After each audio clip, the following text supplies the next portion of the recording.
બેને એકવાર ઘર બનાવવાનું વિચાર્યું.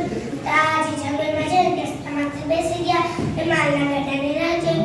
થોડીક વારમાં માલના ગાડાવાળો આવીને બોલે, ભટુડી એ ભટુડી, રસ્તામાંથી મીઠા ભટુડી ભટુડી કેને કરસ? ભટુડી તારી માં, ભટુડી તારી બેન, ભટુડી તારી માં, ભટુડી તારી બેન, ભટુડી બેન કે તો ઊભી થાવ, ભટુડી બેન એ ભટુડી બેન, રસ્તામાંથી ઊભા થશો તો તમને ગોળનો ભીલો દે. ગોળનો ભીલો ઝાડવા નીચે મૂકી દીધો ને તે પાછા રસ્તામાંથી બેસી ગયા.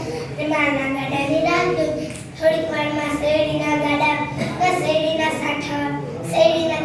આવીને બોલે, ભટુડી એ ભટુડી, રસ્તામાંથી ઊભી થા, ભટુડી ભટુડી કેને કરસ? ભટુડી તારી માં, ભટુડી તારી બેન, ભટુડી બેન કે તો ઊભી થાવ, ભટુડી બેન એ ભટુડી બેન, રસ્તામાંથી ઊભા થશો તો તમને શેરડીનો સાથ દે.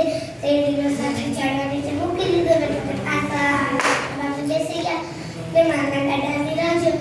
થોડીક વારમાં નાળિયેરીને કાચરીના ગાડાવાળો આવીને બોલે, ભટુડી એ ભટુડી, રસ્તામાંથી ઊભી થા, ભટુડી ભટુડી કેને કરસ? ભટુડી તારી માં, ભટુડી તારી બેન, ભટુડી બેન કે તો ઊભી થાવ, ભટુડી બેન એ ભટુડી બેન, રસ્તામાંથી ઊભા થશો તો તમને નાળિયેરીની કાચરીથી ગોળના ભીલાથી શેરડીના સાઠાથી સુંદર એક ઘર બનાવીને એના બચ્ચાઓને કે તમે ઘરમાં ને ખાવાનું ગોતી ના હું આવીને ત્યારે એમ બોલ, ગોળ કેરી પિત્તળડી, શેરડી કેળા સાઠા, કાચરીએ ખર્ચાયા, બચ્ચા બાયડા ઉગાડો. અરે ગઈ ને તો વાંક સાંભળી ગયો હશે ને તો એ બોલે, આ ગોળ કેરી પિત્તળડી, શેરડી કેળા સાઠા, કાચરીએ ખર્ચાયા, બચ્ચા બાયડા ઉગાડો.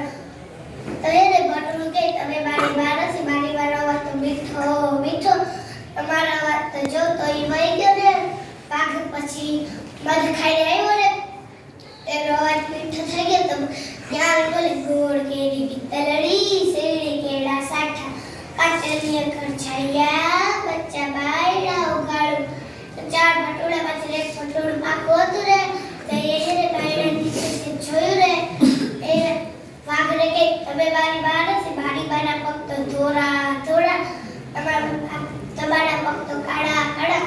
તો વાઘને વહી ગયો ને ચક્કીમાં જાય. ચક્કીનો માલિક સૂતો હતો ને તો લોટમાં પગ બોરીને ત્યાં આવ્યો ને તો એના પગ ધોળા ધોળા.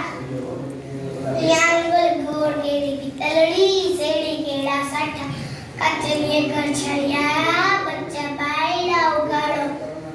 બચ્ચાએ બાયડું ઉગાડ્યું ને તો વાઘ બધા બચ્ચાને કોથળીમાં પૂરી લઈ ગયો ને એક બાજુ રહી ગયું. અને ભટુડી આવી ને તો ડરતી ડરતી ઘરની અંદર જાય ને બોલે, ડરતી ડરતી ઘરની અંદર જાય.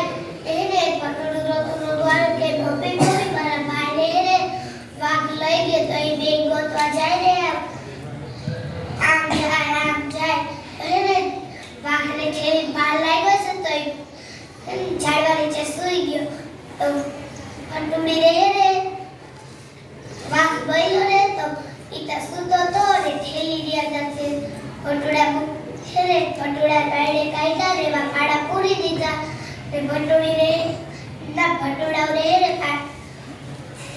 વાઘને પાણી ની તરસ લાગી ને તો એ પાણી પીવા ગયો હશે ને છેલ્લીનો ભાર લાગ્યો ને નદીમાં પડી ગયો ઠેક.